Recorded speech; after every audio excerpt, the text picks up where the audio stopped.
Hello दोस्तों, मैं Rajiv Gupta. RS mathematics concept में आपका स्वागत है। और त्रिभुज का लेक्चर नंबर ये 3 है। चूँकि त्रिभुज पढ़ाने के लिए हम बहुभुज का उसकी परिभाषा और उसमें बहुभुज में क्या-क्या टर्म है, इसके बारे में जानकारी हम इकट्ठा कर चुके थे लेक्चर नंबर 1 और लेक्चर नंबर 2। यदि कोई लेक्चर नंबर 1 या 2 नहीं देखे हैं तो उसको पहले देख लीजिएगा, वो लेक्चर नंबर 3 है। चूँकि बहुभुज हमारा इस टॉपिक में आ चुका है, तो इस बहुभुज को पर इस टॉपिक को ख़त्म करते हैं, उसके बाद से पुनः अपने त्रिभुज पर चैप्टर में आएँगे। अभी बहुभुज में क्या-क्या होते हैं, किस प्रकार के क्वेश्चन बनते हैं, कंपटीशन में या किसी तरह का, इसी के बारे में हमें डिस्कशन करना है। चलिए देखते हैं क्या होता है। तो पहले बताया जा चुका है कि बहुभुज क्या होता है, भुजाओं से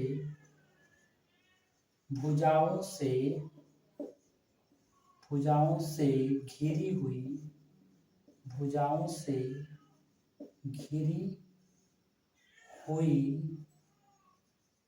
घिरी हुई बंद बंद आकृति को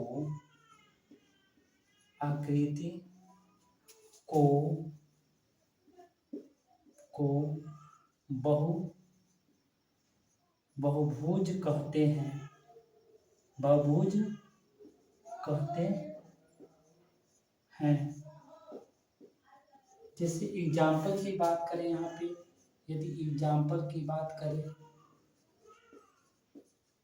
तो क्या हो जाएगा, यह एक कोई आकृति दी गई है, इसको मैंने ए कह दिया, दूसरा हमारा बी है, यह सी है। तो ये ए बी क्या है, एक भुजा है, बी सी हमारा भुजा है और ए सी एक भुजा है, और ये 3 भुजाओं से घिरी हुई एक बंद आकृति है। इसका मतलब क्या है, एक ये बहुभुज है। दूसरा हमारा इस टाइप का आकृति कोई दे रखा है, इस टाइप का। ए भी क्या हमारा बहुभुज है, ए बी सी और ये डी। अब इसमें क्या है, ए बी कैसे बहुभुज है, क्योंकि ए बी एक भुजा है, बी सी हमारा दूसरी भुजा है और सी डी तीसरी और डी ये चौथी भुजा है, और 4 भुजाओं से घिरी हुई एक आकृति है। इसका मतलब क्या है, भी एक हमारा बहुभुज ही है। ठीक इसी तरह से एक इस प्रकार की आकृति बनाया जाए, इसको हमने क्या कह दिया, ए बी सी डी और ई। ए भी क्या है, हमारा एक बहुभुज है। लेकिन इस प्रकार का कोई आकृति बनाया जाए, इस टाइप का, जिसको ए हमने कह दिया इस बिंदु को, दूसरा हमारा बी सी और ये हमारा डी हो गया। तो ये हमारा एक बहुभुज नहीं होगा, क्योंकि हमारा ए बी एक भुजा है और बी सी भी भुजा है और सी डी भी भुजा है। लेकिन जो हमारा ए डी है एक वक्र है, और ये वक्र कैसा है हमारा, यह जो होता है यह टेढ़ी मेढ़ी वक्र है, यानी कि चाप की तरह दिख रहा है, ना कि ये भुजा हुआ है। तो ये हमारा बहुभुज नहीं होगा। लेकिन यही इस टाइप का यदि कोई आकृति बनाया गया हो, इस टाइप का, देखिए तो ये भी क्या होगा, हमारा बहुभुज होगा। ए बी सी डी ई और एफ। यह आकृति हमें क्या दिखाता है, ये जो होता है वक्र आकृति है। क्या है जी, वक्र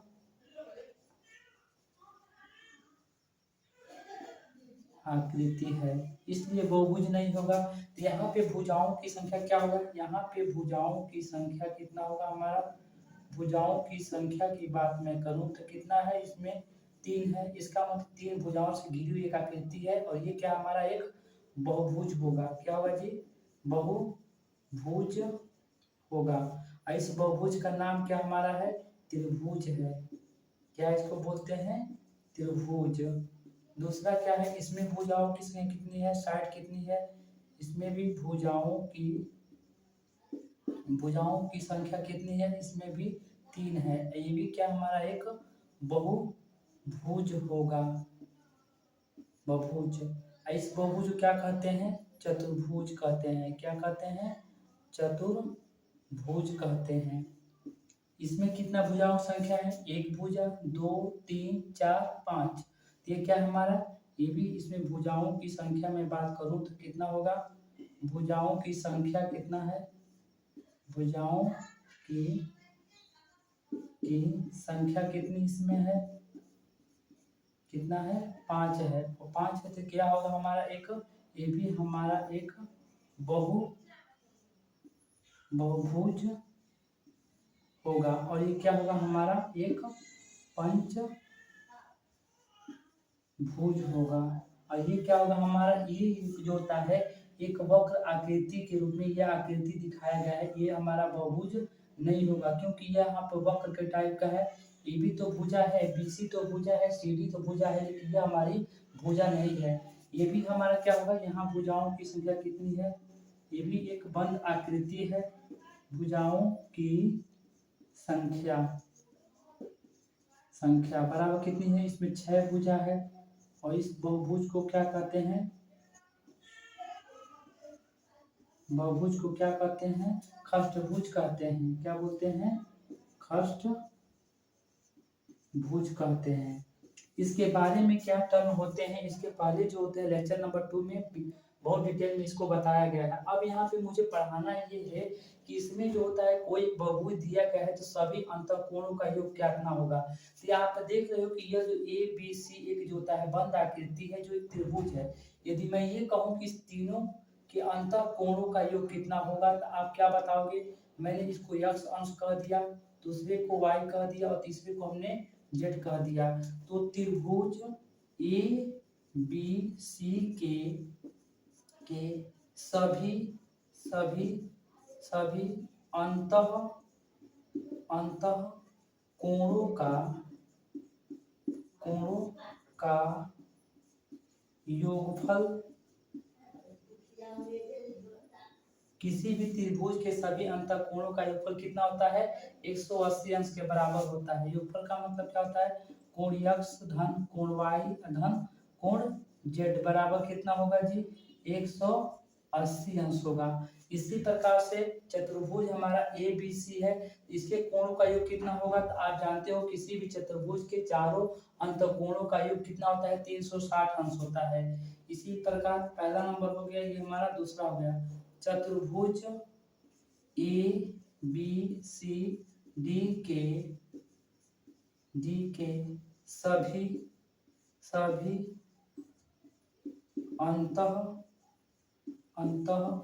कोणों का योगफल कितना होगा जी, इसका नाम रख दो। ये क्या हमारा है, इसको x कह दो, x अंश है, दूसरा हमारा y अंश है, तीसरा हमारा z है, और इसको हमने ax कह दिया। यानी कि चारों कोण अलग अलग है, तो इसका योग कितना होगा जी, x अंश धन y अंश धन z अंश धन a अंश बराबर कितना होगा, 360 अंश होगा। लेकिन यहाँ पे इसके बाद आगे समस्या हो जा रही है, यानी कि कोई एक ऐसा बहुभुज है जिसमें भुजाओं की संख्या 5 है, यहाँ पे 6 है या 7 है या 8 है या 10 है, तब सभी को अंतःकोणों का योगफल हम कैसे निकालेंगे, इसी के बारे में हमें जानना है। तो यहाँ से दो चीजें हमें समझ में आ रहा है कि किसी त्रिभुज के सभी अंतःकोणों का योगफल कितना होता है, 180 अंश होता है, और किसी चतुर्भुज के सभी अंतःकोणों का योगफल 360 अंश होता है। लेकिन क्वेश्चन में मैं ये कर दूं आपसे कि कोई बहुभुज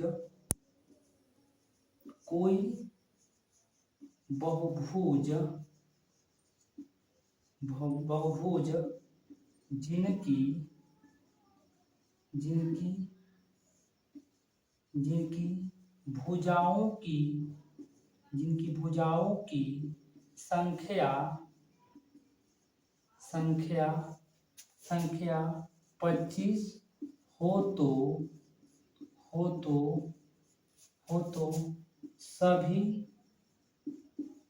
तो सभी अंतःकोणों का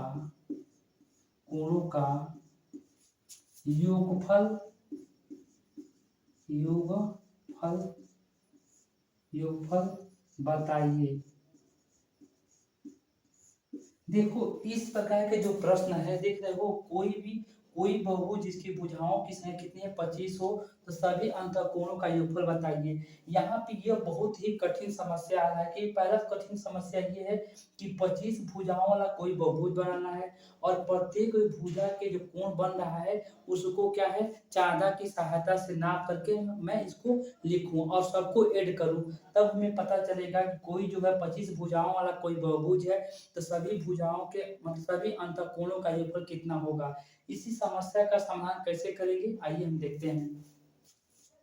मैं इसको इरेज कर रहा हूँ, यदि किसी को शॉर्ट स्क्रीन लेना तो ले सकते हैं, मैं इसको इरेज कर रहा हूँ।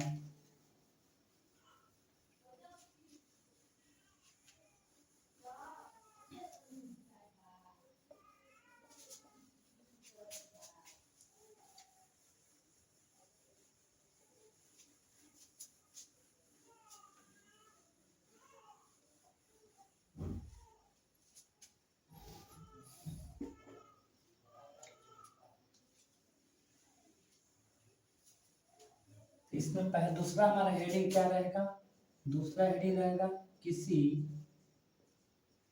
किसी एन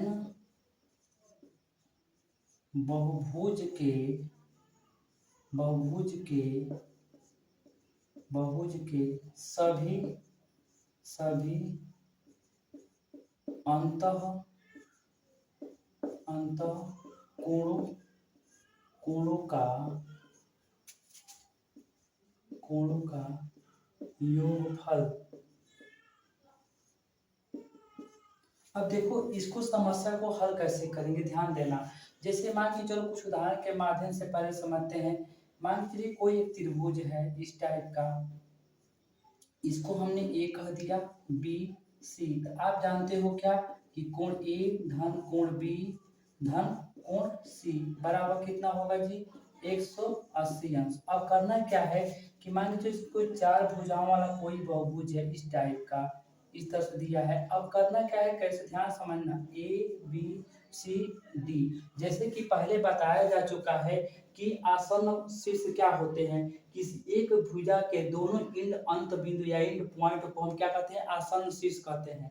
किसी एक शीर्ष को पकड़ो और इससे होकर जाने वाले जो होता है स्वतंत्र त्रिभुजों की रचना करो। कहने का मतलब क्या है, किसी बहुभुज के स्वतंत्र त्रिभुज हमारे वे त्रिभुज होते हैं जो किसी शीर्ष से आसन्न शीर्ष से होकर न जाए। जैसे मान के चलो कि ये हमारा शीर्ष है, शीर्ष ए के आसन्न शीर्ष ये डी हो भी होगा और बी भी होगा। कैसे, इस ए बी जो ए डी हमारा भुजा है, इस ए डी भुजा के आसन्न शीर्ष ए होगा और डी होगा। तो इससे होकर हमको जाना है, लेकिन इस पे हमें नहीं मिलाना है, बस ऐसे शीर्ष पर मिलाना है जो आसन्न शीर्ष न हो। तो देखो तो यहाँ से ऐसे मिला दो, ठीक है। ये आसन्न हमारा शीर्ष नहीं है, ये हमारा आसन्न शीर्ष है। तो बताओ ये चार भुजाओं वाला एक बहुभुज है, इसमें स्वतंत्र त्रिभुजों की संख्या कैसे कैसे निकालना है, किसी एक शीर्ष को पकड़ो और उसी शीर्ष से आसन्न शीर्ष को छोड़ करके सभी शेष शीर्षों से आप मिला दो, तो जो आकृति बनेगा वो जो होता है स्वतंत्र त्रिभुज बनेगा। तो ये जो होता है बहुभुज जो चार भुजाओं वाला ए बी सी डी वाला है, इसमें कितने त्रिभुज बना है, तो एक बना है और ये हमारा दूसरा। तो ये बताओ कि इसमें सभी अंतःकोण का योग कैसे होगा, कितने त्रिभुज है, एक त्रिभुज, ये दूसरा त्रिभुज, एक त्रिभुज के सभी अंतःकोणों का योग कितना होता है 180 अंश, और ये जो होता है दूसरा त्रिभुज। तो चूंकि एक त्रिभुज का सभी अंतःकोणों का योग 180 अंश होता है, तो दो त्रिभुजों कितना होगा, दो का मल्टीप्लाई कर देंगे तो कितना हो जाएगा 2 गुणे 180 अंश बराबर कितना होगा जी, ये जो होगा हमारा 360 अंश। ठीक इसी तरह से कोई एक पंचभुज है हमारा इस टाइप का, अब इसको हमने ए कह दिया, ये बी सी डी और ई। अब क्या करो कि इससे ये जो पंचभुज हमारा है इसके स्वतंत्र त्रिभुजों की रचना कर। स्वतंत्र त्रिभुज का मतलब ये होता है किसी एक शीर्ष से होकर जाना, मतलब दूसरा हमारा जैसे अब इसको ऐसे मिलाओगे तो ये भी त्रिभुज बनेगी, कट कर देगा, ऐसा नहीं करना है। तो किसी एक शीर्ष ए को पकड़ो, अब क्या है इस ए के आसन्न शीर्ष ए है और बी है और ई है, इन दोनों को छोड़ दो, बाकी जो शेष बचा है शीर्ष उसको मिला दो। ऐसे इस तरह से मिलाओ, एक त्रिभुज बना और ये कितना हमारा बनेगा दूसरा, तो कितना बना 1 2 3। तो चूंकि एक त्रिभुज के सभी अंतःकोणों का योग 180 अंश होता है, इसलिए तीन त्रिभुजों का कितना होगा 3 गुणे 180। तो 3 गुणे कितना होगा जी 180 अंश बराबर कितना होगा 18 तिहाई 54, कितना होगा जी 540 अंश। ठीक इसी प्रकार से एक और ले लो इस तरह से आकृति अष्टभुज वाला,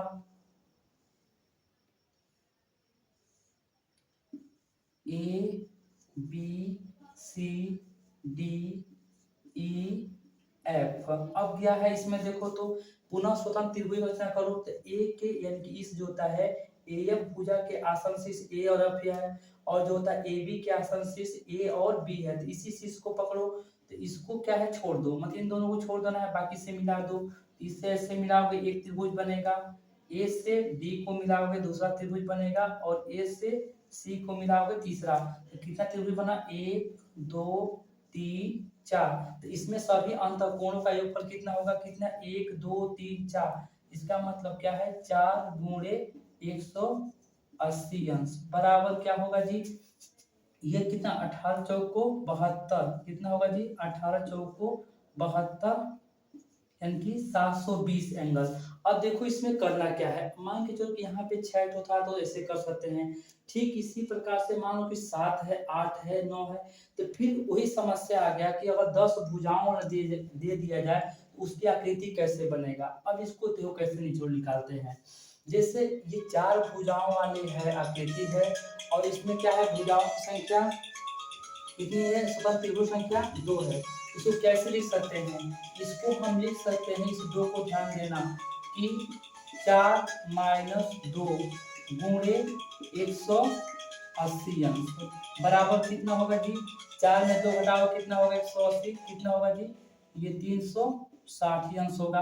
अब इसमें भुजाओं की संख्या कितनी है 1 2 3 4 5, तो 5 में से कितना घटाओगे 2 घटाओगे तभी तो हमारा 3 मिलेगा। इस 3 को क्या लिख सकते हो, दिस इम्प्लाई आप लिख सकते हो कि 5 माइनस 2 गुणे 180 अंश, तो ये कितना हो जाएगा 180 अंश बराबर कितना होगा 18 या 54 जो होगा, ये कितना हो जाएगा हमारा, ये भी इतना ही अंश हो जाएगा। पुनः इसको देखो 1 2 3 4 5 6, ये 4 कैसे आएगा, देखो तो 6 में से 2 घटाओ और गुणा क्या है 180 अंश बराबर कितना हो जाएगा जी, ये जो होगा हमारा कितना, ये पुनः ऐसे 4 मिल जाएगा और ये कितना होगा हमारा 720 एंगल। ठीक है, अब इससे हमें सीख क्या मिल रहा है, आप देख पा रहे हो कि किसी भी बहुभुज में सभी अंतःकोणों का योग यदि हमें भुजाओं की संख्या पता हो तो उसमें से 2 कम करके 180 से गुणा करने पे मिल जा रहा है। जैसे ये बहुभुज ए बी सी डी में भुजाओं की संख्या कितनी है 4 है, 4 में से 2 कम करो और 180 से गुणा करो, हमारा सभी अंतःकोणों का योग निकल जाएगा। पुनः देखो इसमें भुजाओं की संख्या कितनी है 5 है, इसमें 5 में से 2 कम करो और 180 से गुणा करो, हमारा सभी पंचभुज यानी 5 भुजाओं वाले बहुभुज के सभी अंतःकोणों का योगफल 540 निकल जाएगा। जैसे ये 6 भुजाओं वाला कोई बहुभुज है और उसके भुजाओं की संख्या से 2 कम करो और 180 अंश का गुणा करो, तो हमें क्या होगा सभी अंतःकोणों का योगफल निकल जाएगा। इसी प्रकार से यदि मान के चलो कोई एक बहुभुज है जिसमें भुजाओं की संख्या कितनी है 10 है, यानी कि हमारी साइडों की नंबर ऑफ साइड तो कितना हो जाएगा, मान लो 10 है, तो सभी सभी एक मिनट थोड़ा फोन आ रहा है,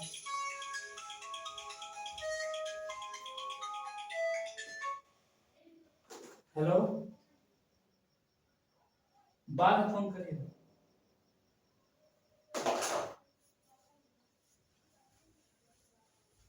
सॉरी। ये क्या है नंबर ऑफ साइड कितना होगा, मान 10 की संख्या है, तो ये बताओ सभी फोन आ रहा है,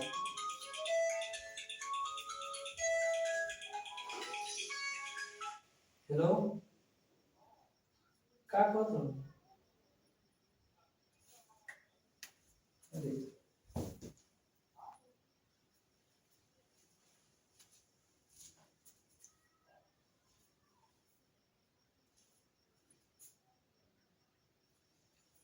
सॉरी, चूंकि ये वीडियो जो शूट हो रहा है मोबाइल से हो रहा है और किसी मेरी भाभी का मोबाइल था, उसका फ़ोन आ रहा था, इसीलिए डिस्टर्ब हुआ है।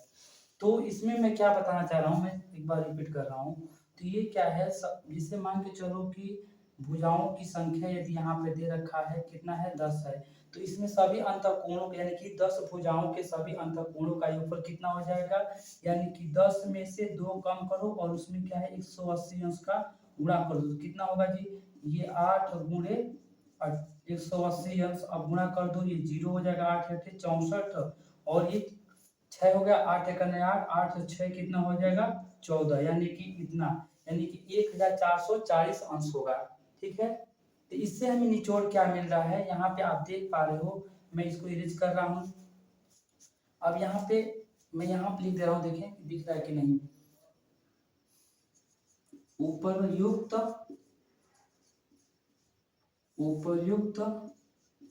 सभी सभी उदाहरणों से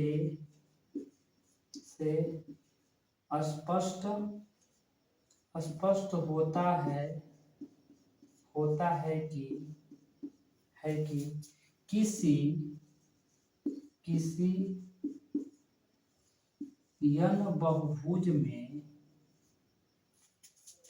n बहुभुज में स्वतंत्र त्रिभुजों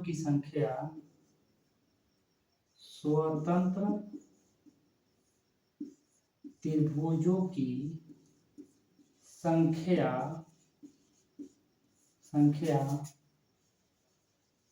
भुजाओं की संख्या से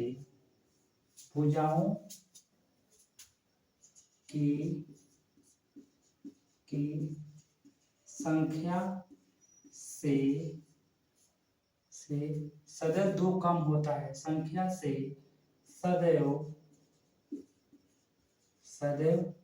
2 कम होता है। ये बात समझ में आ रहा है। इसका मतलब लिखने का पर्पज क्या है कि ऊपर जितने उदाहरण यहाँ पर दिया गया है, इसमें स्वतंत्र त्रिभुज संख्या कितना होगा, इसमें भुजा संख्या कितना है, 4 है, 4 में 2 कम करोगे 2 ही होगा। इसका मतलब 4 भुजाओं वाले बहुभुज में स्वतंत्र त्रिभुज संख्या कितना होगा, 2 होगा। बस भुजाओं की संख्या में से 2 को कम कर दो, जितना आएगा उतना ही जो होता है इसमें स्वतंत्र त्रिभुज होगा। जैसे ये 6 भुजाओं वाली हमारा कोई बहुभुज है, इसमें ये पूछा जाए कि इसमें स्वतंत्र त्रिभुजों की संख्या कितनी होगी, तब भुजाओं की संख्या कितनी है, 6 है। 6 में से 2 कम करो, कितना हो जाएगा 4, यानी कि इसमें 4 बनेगा, एक त्रिभुज, 2 त्रिभुज, 3 और ये 4। अब यहाँ से आप किसी n बहुभुज के सभी अंतःकोणों का योगफल ज्ञात कर सकते हो। मैं इसको इरेज कर रहा हूँ, देखिए दिख रहा है कि नहीं, दिख तो रहा है। मैं इसको इरेज कर रहा हूँ।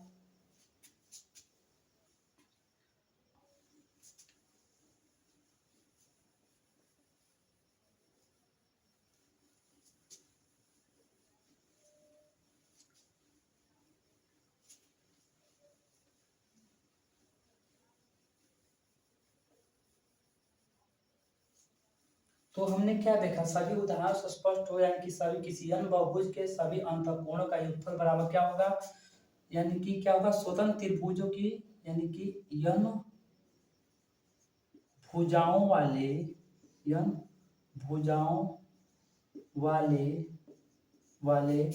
बहुभुज में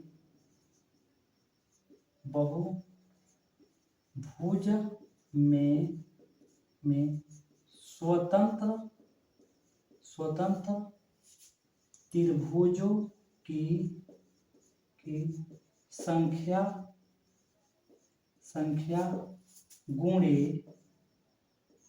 180 अंश। इसका मतलब क्या है, यदि n भुजाओं कोई बहुभुज है उसमें स्वतंत्र त्रिभुज संख्या कितना होगा, बस भुजाओं की संख्या से 2 कम, अर्थात इसका मतलब क्या होगा, यहाँ पर बराबर कर दो, तो बराबर कितना होगा, n भुजाओं वाले किसी बहुभुज में स्वतंत्र त्रिभुजों की संख्या कितना होगा, n में से 2 कम कर दो, तो n - 2 गुणे क्या होगा 180 अंश। अब इससे यही हमारा फार्मूला हो जाएगा, यानी कि बस यहाँ पे भुजाओं की संख्या बदलता जाएगा और सभी अंतःकोण हमारा निकलता जाएगा। जैसे क्वेश्चन मैं करता हूँ, देखो तो 8 भुजाओं वाले 8 भुजाओं वाले वाले बहु बहुभुज के 8 भुजाओं वाले बहुभुज के सभी सभी अंतः कोणों का योगफल ज्ञात कीजिए। अब देखो इसका सॉल्यूशन क्या है, 8 भुजा है, बस क्या करना है, n की जगह पर 8 रखना है, इसको सॉल्व कर देना है। इसका सॉल्यूशन कितना हो जाएगा, 8 भुजाओं वाले बहुभुज के सभी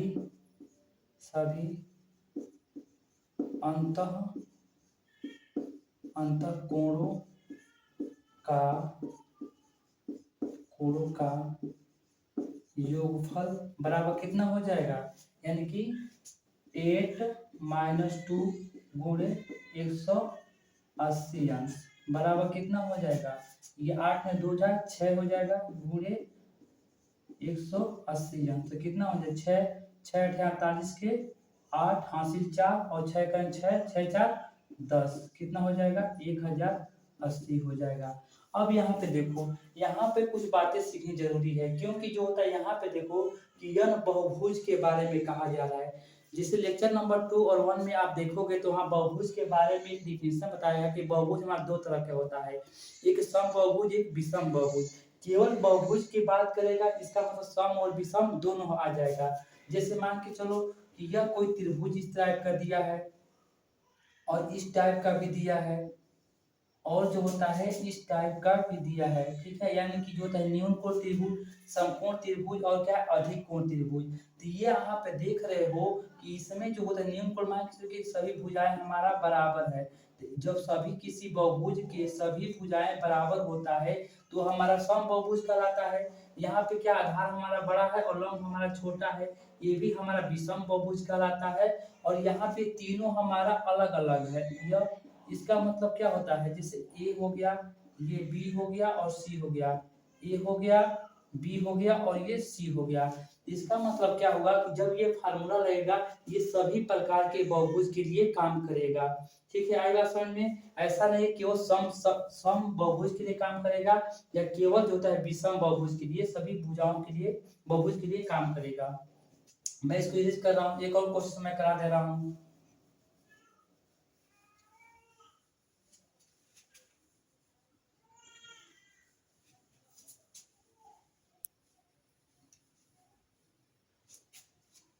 एक और क्वेश्चन कर लो।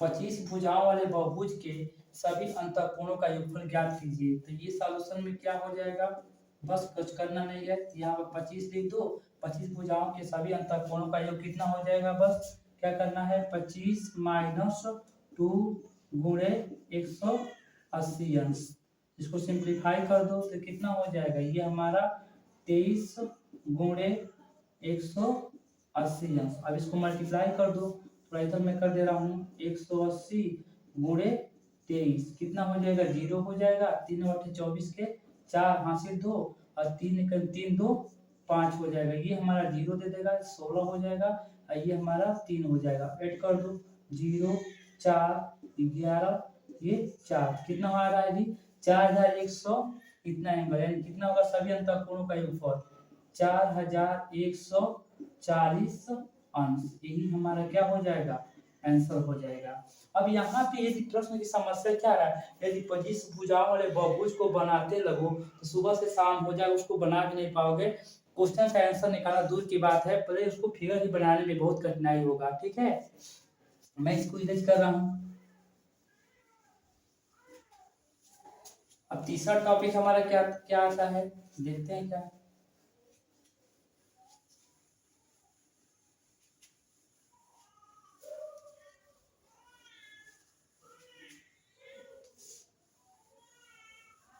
तो फाइनली हमने इसमें क्या देखा, हमने ये देखा इसमें कि किसी n बहुभुज में किसी n बहुभुज के बहुभुज के सभी अंतः कोणों का योगफल बराबर क्या फार्मूला है, बस भुजाओं की संख्या से 2 कम करके 180 से गुणा कर दो, यानी कि n-2 गुणे 180 अंश। ठीक है, अब क्या है तीसरा नंबर। अब देखो यहाँ पर कुछ चीजें बदल रही है। अब हमें निकालना है किसी n सम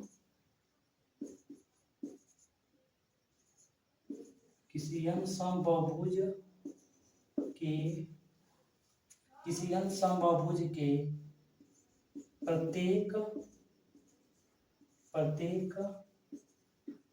अंतः कोण बराबर ये क्या होगा। क्योंकि इस लेक्चर को यहीं पर रोकते हैं क्योंकि ज़्यादा समय हो गया। अभी मैं स्टार्ट कर रहा हूँ पुनः इसको, थोड़ा शॉर्ट वीडियो करने के लिए।